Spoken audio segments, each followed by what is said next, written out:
In the year 2024, in the year 2024, in the year 2024, a global event will alter the course of mankind's future. The world will stand witness to a massive alien invasion. Thousands of projected holographic alien warships will blanket the skies, sending people into a global panic.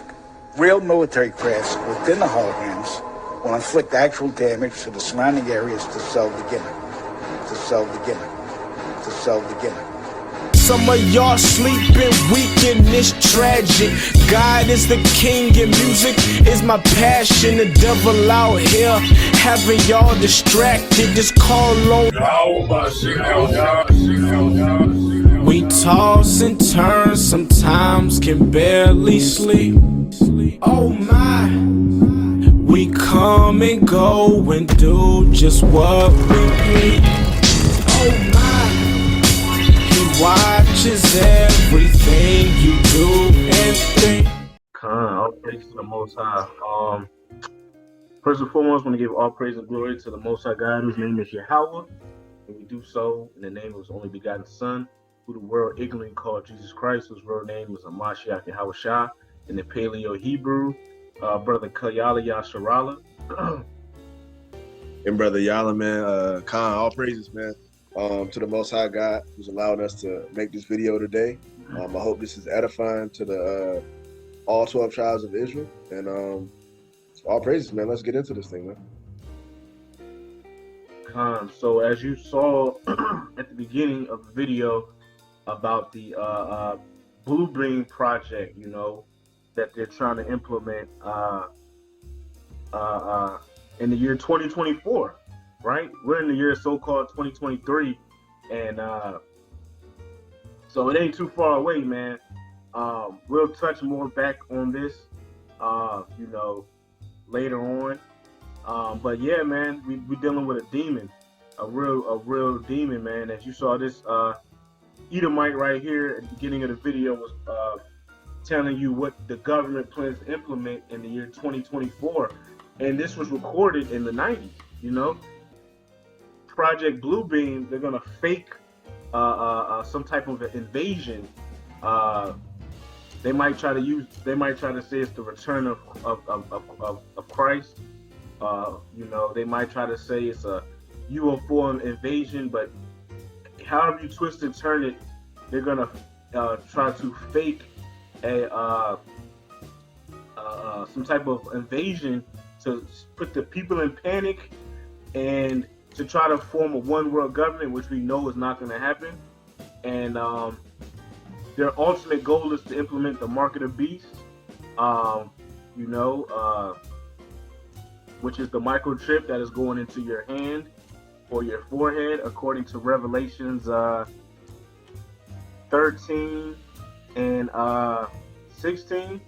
So, but we're going to kick the lesson off with first Esdras chapter 4. We're going to tie everything in. You know, it's a lot of weak men out here, and we want our men to be strong and mighty, so when things do hit the fan, you know, we're grounded and not caught off guard.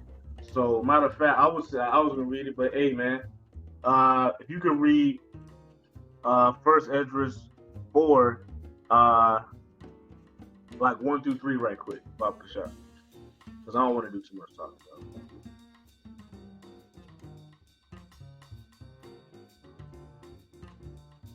it. All right. It says, yeah, that's what I'm talking. It says, we got the book of First Esdras, chapter 4. First Esdras chapter 4, and we're gonna start at the top. And this is in the GNT. It says, the bodyguard who had written about the strength of the emperor spoke next. Just to get the context of who's speaking, this is the emperor's bodyguard, all right?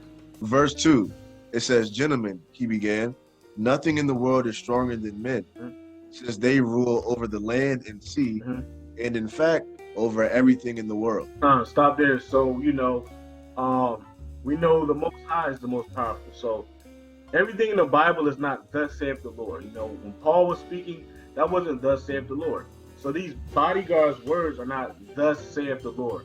So when you come across the scripture that says nothing in the word is stronger than men, just understand who's speaking. That's why I started off letting it be known that this is the bodyguard's word. This bodyguard is not Yahushua.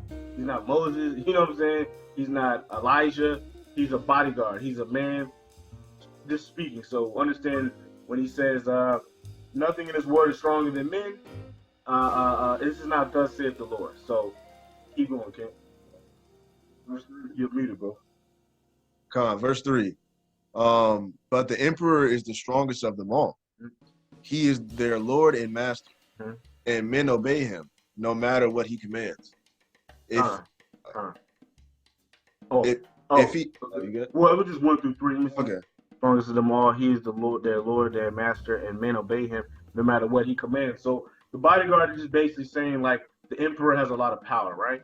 So, you know, but he's making a point here because he's basically saying as much power as the emperor has, guess what's his kryptonite, right? Guess what his weakness is, right? So let's go down to verse 12, okay? Verse 12, it says, "Gentlemen," he concluded, "since people obey their emperor like this, certainly nothing in the world is stronger than he is." The bodyguard who had written about women and the truth, it was Zerubbabel, spoke last. "Gentlemen," he began, "the emperor is certainly powerful, men are numerous, and wine is strong. But who rules and controls them all? It is women." Stop there. It is women, right? So the point of this is, as powerful as the emperor is, you know, at this time, you know, the bodyguard is making the point like, well, this might be Zerubbabel because it was Zerubbabel spoke last. This might be Zerubbabel speaking, but the point is, he's making the point to say no matter how powerful his emperor is, his kryptonite is women. And there's a lot of strong men out here who that's their kryptonite, man. Keep going, man. Yeah, verse 15. Verse 15, it reads, "Women gave birth to the emperor and all the men who rule over the land and sea. Women brought them into the world. Women brought up the men who planted the vineyards from which wine comes from." And this is all true, man. You know, we love our women, man. You know, we love and take care of our women, and this is basically saying like, you know, women birth us. You know what I'm saying? So we need to, you know, love them and treat them properly. But that doesn't mean tuck your tail between your legs and let them rule over you. I do want to get a precept right quick. This is Isaiah 3:12. It says, "Though you are Yahawah's people, you are ruled and abused by women and children." Right? That's a problem, man. So it's not a mighty thing when your woman is ruling over you, right? And then to finish the verse, "You are confused by leaders who guide you down the wrong path." And that's our so-called pastors, our so-called rappers, athletes. You know, they're leading our people astray, man. I want to get one more precept. Jeremiah 31:22. It says, "How long wilt thou go about, O thou backsliding daughter? For Yahawah has created a new thing in the earth. A woman shall compass a man." That's a new thing in the earth. When all the women get college degrees and all the men are in and out of jail and can't get a job, that's a new thing. Because we used to be mighty. You know what I'm saying? We used to be a mighty nation of men, nations of kings and priests. Now we're a nation of thugs and criminals. You know what I'm saying? So I just wanted to bring those two precepts up. But it says, I think you left off of verse like 16 maybe or something like that. Big cons to everything you just said, man, and all the verses you just presented. Yeah, we're at verse 17, I believe. Okay. It says, "Women make the clothes that men wear. Women bring honor to men. In fact, without women, men couldn't live. Men may accumulate silver or gold or other beautiful things, but if they see a woman with a pretty face or a good figure, they will leave it all to gape and stare. They will desire her more than their wealth. A man will leave his own father who brought him up and leave his own country to get married. He would forget his father, his mother, and his country to spend the rest of his life with his wife. And ultimately, you know, the Bible does say, you know, a man shall leave his mother and father and cleave to his wife. But in context, it's saying this man literally said, forget my family, forget where I come from, forget, forget what's important to me. All I'm focused on is this woman, and that's all. Because a man like King Solomon and King David had many wives, right? And but they had responsibilities, man. They were the king of Jerusalem. So it wasn't forget Jerusalem, forget my father David, forget this, that, and the third. I'm only focused on my wives. That's off, bro. You know what I'm saying? So in context, it's saying like some men will literally put their wife on a pedestal and forget about everybody else. That's off, bro. You know what I'm saying? Like, the Most High comes first. Then it's YAHAWASHI, right? Then, your wife, you know what I'm saying? You love your wife, bro. But you got your brothers as well, bro. So point is, man, it's a balance, right? You know what I'm saying? Spend time with your wife. Spend time with your brothers. Always keep the Most High first. But don't lose track of what's important based off a woman. You feel what I'm saying? It's a balance, man. And I don't know if you wanted to say anything to add to that. You know what I'm saying?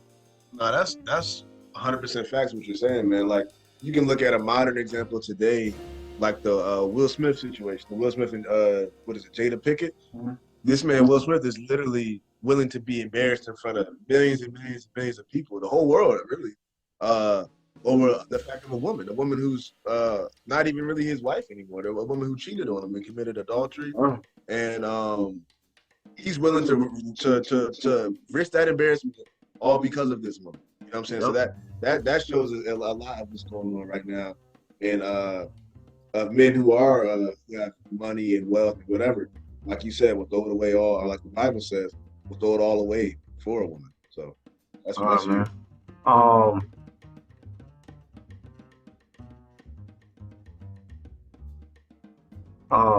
Let's go to verse 25 and read down a little bit. Okay. So still first Esdras, we got chapter 20, verse 25. It says, "A man loves his wife more than his parents." Come. Some men are driven out of their minds on the account of a woman, and others become slaves for the sake of a woman. And that's the point. It's a problem to love your wife. Always love your wife, bro. But man, it says some brothers lose their damn minds behind a woman, man. And I can throw some names out, but I'm not even gonna do that. You know what I'm saying? I know brothers personally who have lost their minds behind a woman, man. You know, we gotta be weak. That's why it's important to find a righteous woman, man. You know, who will submit to you and will submit to the Father. You know what I mean? Verse 27. Others have been put to death, have ruined their lives, or have committed crimes because of a woman. So now, do you believe me? The emperor's power is certainly great. No nation has the courage to attack him. But once I saw him with upon his concubine, the daughter of the famous Bardacus, while sitting at the emperor's right. She took his crown off his head, put it on her own, and then slapped his face with her left hand. This is a man's concubine. This ain't even his main wife. You got a concubine smacking fire out of an emperor, bro. Now, do you think this emperor checked her or got her in her place? You reading? Nope. All the emperor did was look at her with his mouth open. All he did was look stupid, right? Whenever she smiles at him, he smiles back. And when she gets angry with him, he flatters her and teases her until she's in a good mood again. That's off, bro. Right? So in other words, she got what she wanted. She can act however she wanted, and all he did was smile. Why? Because I bet her butt was big. I bet her smile was nice. I bet her breasts were nice. This is a simpleton, man. You know, we cannot allow fleshly things to intervene with what's right and what's wrong, bro. Khan, read verse 32. Gentlemen, if women can do all that, surely they can be nothing stronger in the world.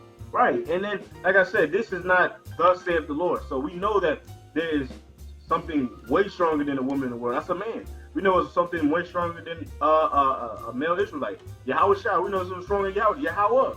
So we got to understand, like, this is not thus saith the Lord, but in context, he's basically being sarcastic, like, bro, if she can smack fire at the emperor and he ain't do nothing, bro, ain't nobody, women must be the strongest out here, because this is supposed to be our emperor. So you feel, yeah, so it's basically, you got to understand the context. Keep going, King. Yeah, facts. And the context and the way of writing itself, you know what I'm saying? But it says, verse 33, the emperor and his officials just looked at one another. Then Zerubbabel began to speak about truth. Okay, Zerubbabel began to speak about truth, right? What's truth? This is Psalms 119 and 142. Thy righteousness is an everlasting righteousness, and thy law is the truth, right?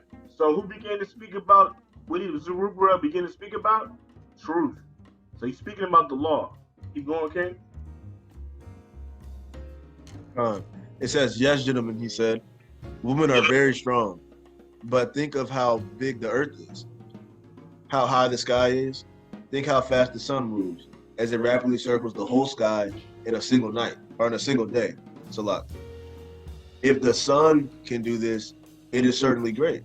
But truth is greater and stronger than all these things. But truth is greater and stronger than all these things, man. The law is greater and stronger than all these things. Greater than the sun, greater than the moon, you feel me? Greater than gravity, you like the truth, the law, kind of. Keep going, man. Everyone on earth honors truth. Heaven praises it. All creation trembles in awe before it. There is not the slightest injustice in truth. There is not the slightest injustice in truth, man. I think I'm thinking of Psalms 19 and 7. I think this one. Yep. KJV. Right? This is Psalms 119 and Psalms 19 and 7. The law of Yahweh is perfect, converting the soul. The testimony of Yahweh is sure, making wise the simple. Right? So the law is perfect, man. Right? And like my brother was just bringing out, there is not the slightest injustice in the truth. Why? Because the law is the truth and the law is perfect, man. Right?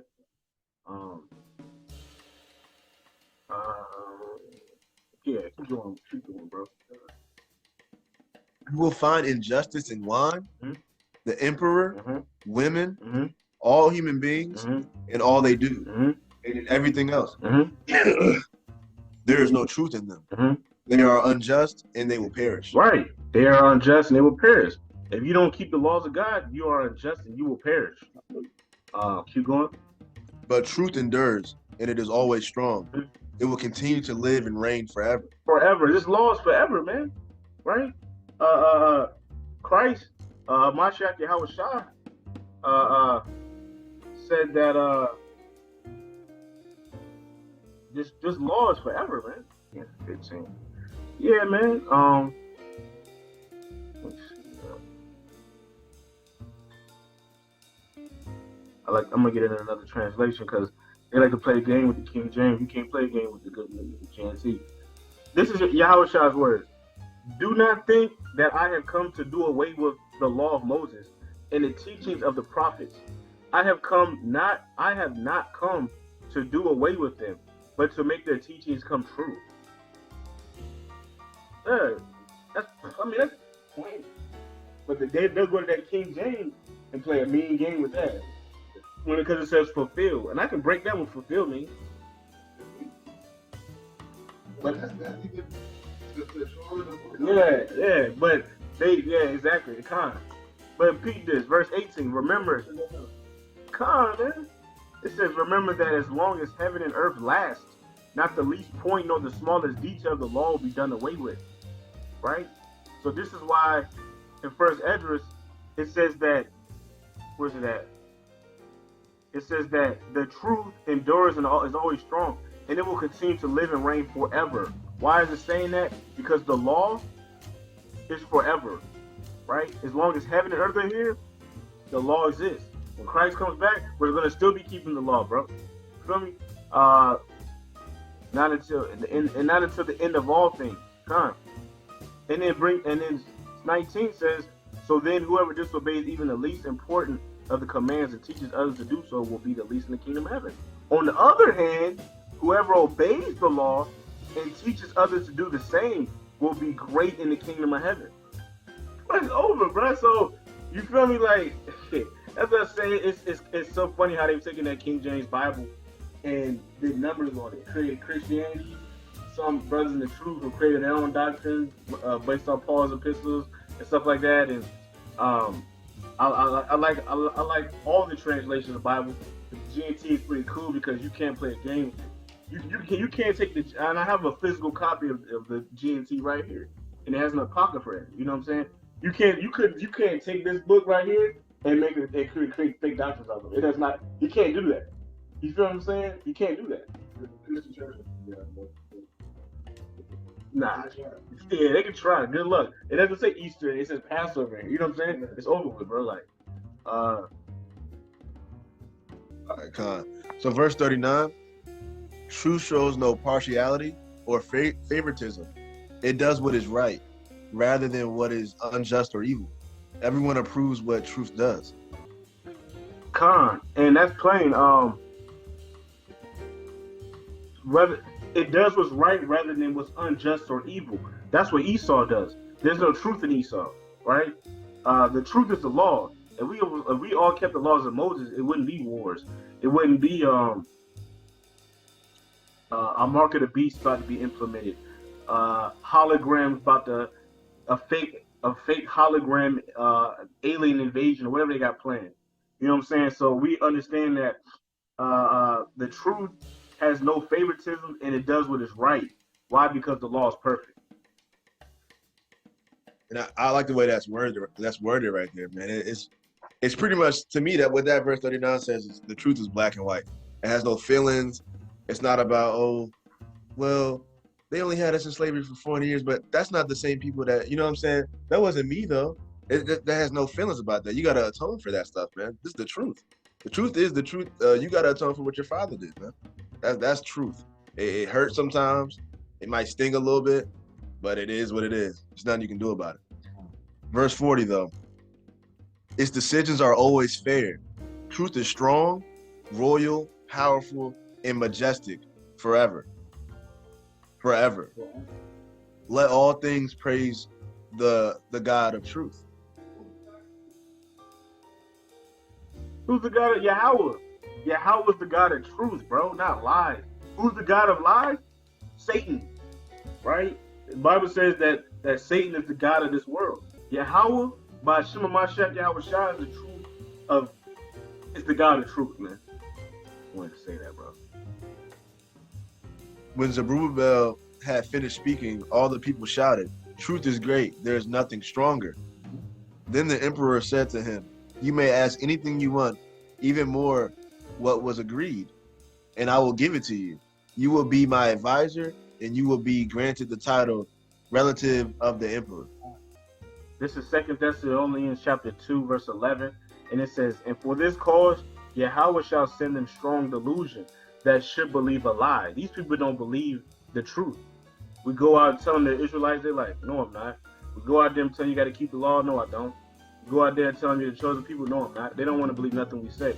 Verse 12, that they all might be damned who believe not the truth, who didn't want to keep the laws of God, who didn't want to keep the faith in Yahawashi, but have pleasure in unrighteousness, right?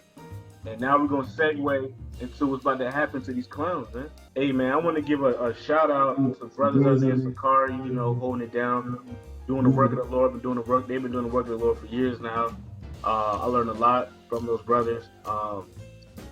Sakari SGT, he's a brother out there in the Seattle camp out there with Deacon Hakai out of Sakari. Shout out to them brothers, man. Brother's got a lot of good videos. I recommend you subscribe to his channel.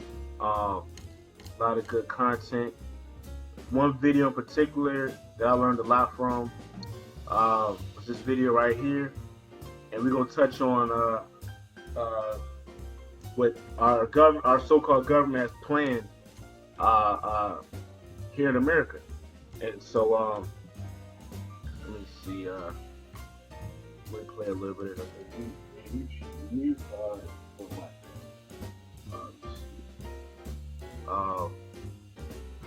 So you saw a little bit of this clip at the very beginning of the video. Let's see. So let's get into it, man. So first and foremost, this is a little clip of so-called 9/11. Now, you know, I don't know if you're aware of this or not, whoever may be watching this video, but they faked the airplanes crashing into the Twin Towers, I think it was. And this was 2001 hologram technology, right? They want you to think that planes hit the Twin Towers, but really they bombed the Twin Towers from the bottom. This is why when the planes hit, it fell from the bottom. It didn't fall over like it should have if a real plane were to hit a building. So what you're seeing right now is an example of a hologram, right? Not the hologram that you saw of Tupac back in the day when he was rapping on stage. They've taken it to the next level.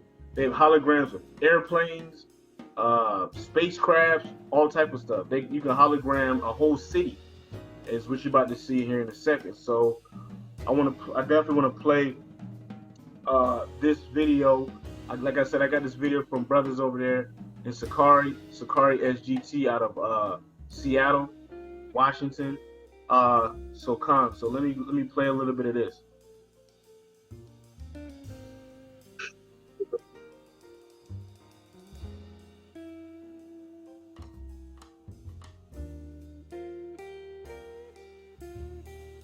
So what you just saw was a hologram of a whale coming out. This is a gymnasium. This is a school gymnasium, right? They have a hologram of a whale coming out of the water, but there's no water. It looks very real though. This is a gymnasium with kids, and brother from Sakari took this video and put it next to the video of 9/11 because both are not real, but they look real. They have sounds, they have heat behind it, everything, but it's not real, right? So like.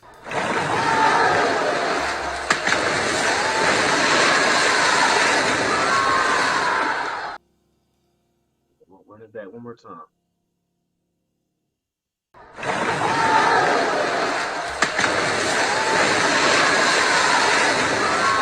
Look, it looks real, right? It's not real, bro. I don't know if anybody watches WWE. I used to watch it back in the day. I kind of have been taking a look at it recently, and that's all they had. Every time somebody comes out now, they have big holograms projecting on your screen. But don't be fooled because Esau's the devil, and what he's doing now is mind-blowing. Let's continue. So this hologram technology. You see hologram, they're thinking of a Walt Disney little pixie dancing around in a little darkness area. That's all they know about holograms. They don't know that 20 years ago, we could project a hologram with heat, noise, light, speed, anything we wanted, anywhere. And we used that on 9/11.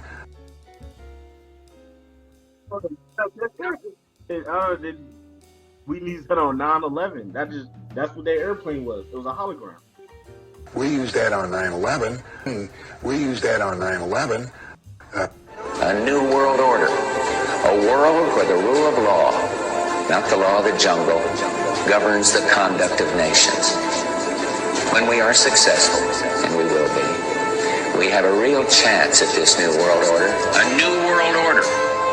where diverse nations are drawn together in common cause to achieve the universal aspirations of mankind. A new world order can emerge. There is the very real prospect of a new world order.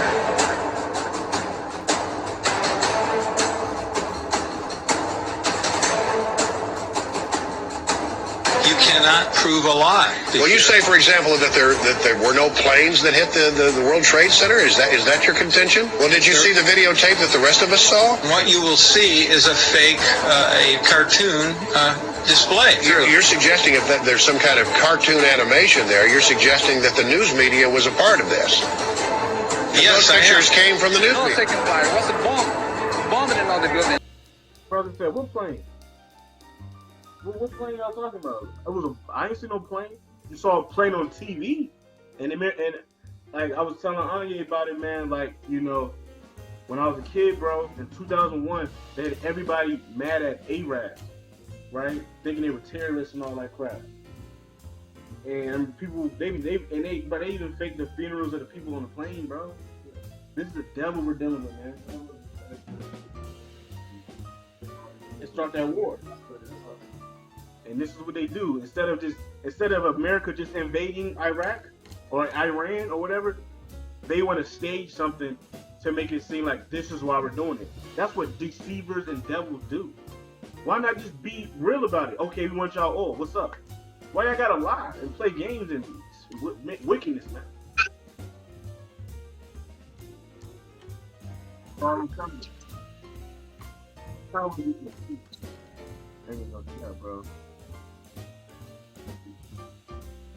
Look at this fake plane, man. That's crazy. You never saw the evidence on television.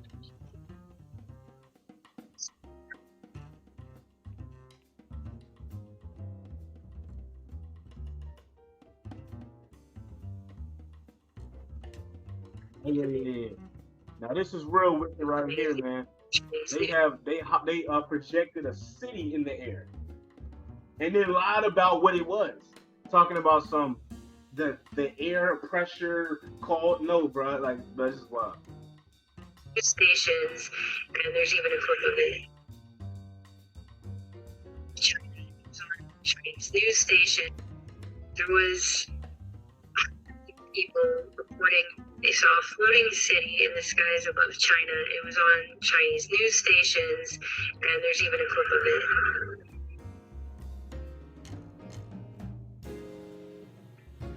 It's been explained away as an optical illusion in the comment sections of these YouTube videos that in China, the scientists have explained it, and it has to do with the way that dense air at the surface bends light reflected from a distant object, otherwise known as a fata morgana.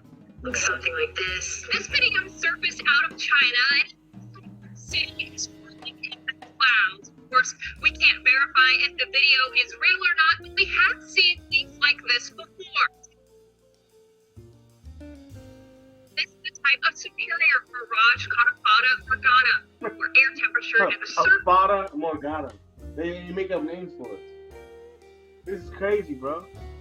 This is actually cooler than the air above, like a city floating in the clouds. The same phenomenon happens when you're driving in your car on a hot day and you see what appears to be water, something liquid on the road in the distance. We've heard of people walking through the desert and they see water in the distance, and then once you get closer, it disappears.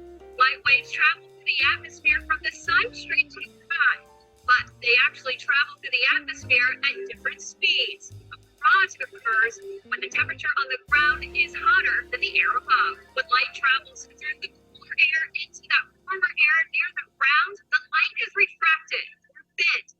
What your eye is seeing is not that U-shaped bend, but an illusion. Hologram phenomenon. This is some scary shit. This is some scary shit. It ain't scary. Because it ultimately, only thing we fearing is Yahawah. But this is some wicked shit. This is some evil shit they got going. In March 1997, an event known as the Phoenix Lights became the most infamous UFO sighting in history. A mile-wide vessel clearly not man-made, flew slowly and silently over the state of Arizona and was witnessed by 10,000 people, including the governor of Arizona. Unexplained mysteries of our time, at least here in Arizona. Today marking 21 years since the Phoenix Lights first appeared in the sky. To this day, nobody really knows what they were or where they came from. It's been that long, huh? This weekend you can relive the... To date, there has been no reasonable explanation. But for every witness interviewed, the craft was as real as anything they'd ever seen. Their lives were transformed. They now believe that we truly are not alone. However, there is another truth, for I know what they really saw.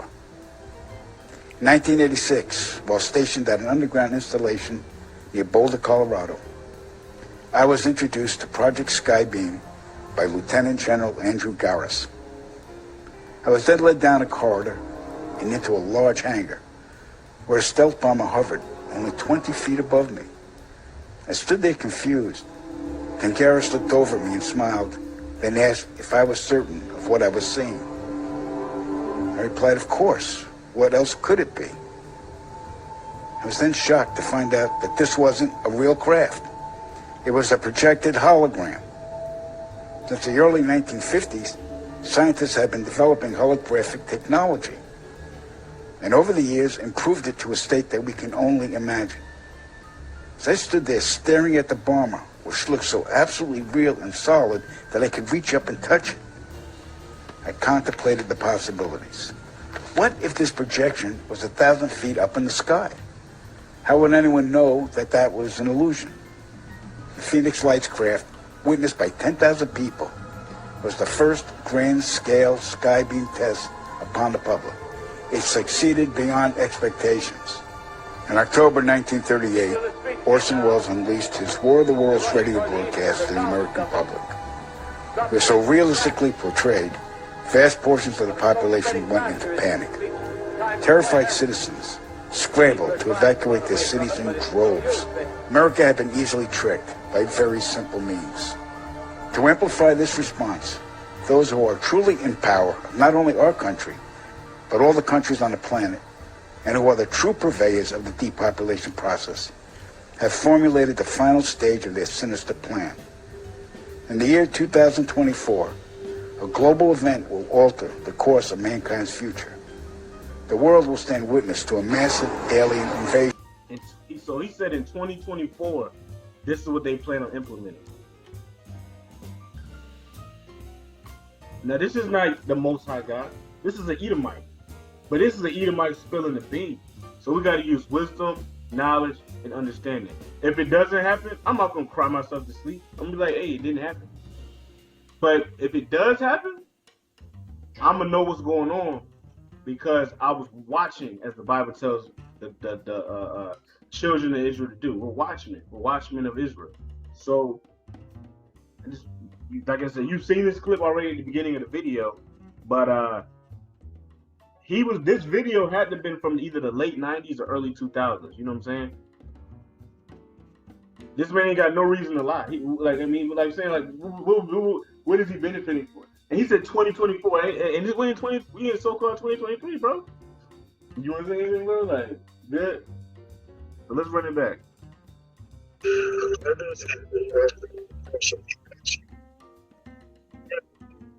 To a massive alien invasion. Thousands of projected holographic alien warships will blanket the skies, sending people into a global panic. Real military crafts within the holograms will inflict actual damage to the surrounding areas to sell the gimmick. And as a result of the ensuing human chaos, a one-world government will immediately form without any... And that's what they're going to try. It's not going to happen. They will be the new world order. Once this happens, we as a people will be doomed to enslavement and accelerated depopulation. Human microchip, right? That's the mark of the beast. That's what their ultimate goal is, man. And like we brought out Revelations earlier, right? Matter of fact, we touched on it. If you want to read, okay, come, bring that out, okay? So we got the book of Revelations, chapter 13, And I'm going to read verse 16 through 18. It says, all people forced to put a mark on their head, right hand or forehead, whether they were powerful or weak, rich or poor, free people or slaves. Right there. So it says, yeah, all people were forced. This is not going to be a you can if you want to type of deal. This one is on your right hand or on your forehead. And right? Microchip implant lets you pay with your hand. They already have it out, but it hasn't been implemented yet, right? It's not you don't have to buy or sell with this right now. But it's already out, but it's going to be implemented soon. I just wanted to say that. It says, verse 17, they all have had to have this mark, or else they could not buy or sell anything. This mark stood for the name of the beast and for the number of its name. You need wisdom to understand the number of the beast. You need wisdom to understand the number of the beast. Keep reading. But if you are smart enough, you can figure this out. Its number is 666, and it stands for a person. Its number is 666. Come on, man. I mean, who's known as Satanists out here? Who introduced Satanism to the world? Esau, man. And it stands for a person.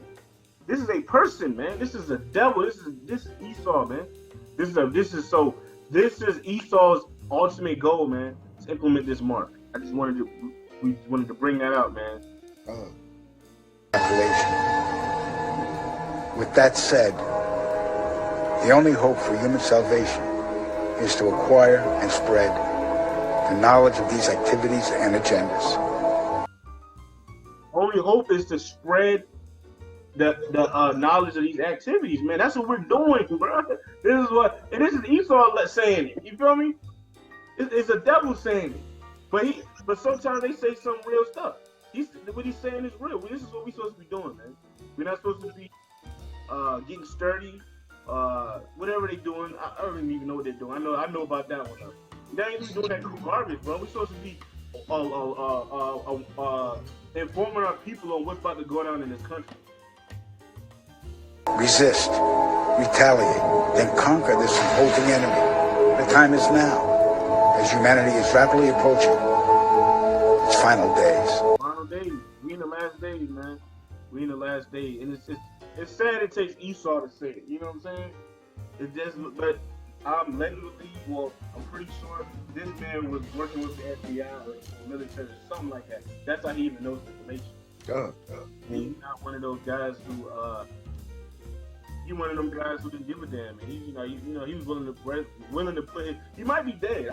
He probably gone, bro. What did he say? A colonel or somebody, a general or somebody in the military is one who even spilled the project to. That's what he said. Okay, yep. It's gonna.